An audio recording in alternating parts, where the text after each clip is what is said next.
Good day sa inyong lahat mga ka-Axel. Ang gagawin po natin ngayon ay Ford Ranger na flatted. Sa ngayon ay dinadiagnose pa natin siya. Sa dami na lumabas na throttle cord nito, may harapan tayo.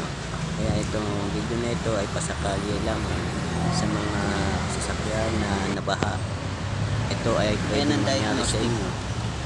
Dahil pag nagbaha ang sasakyan, pwede na rin itong hindi umandar dahil masira na ang module, lahat ng electrical parts niya pwede masira. Thank you and God bless you all.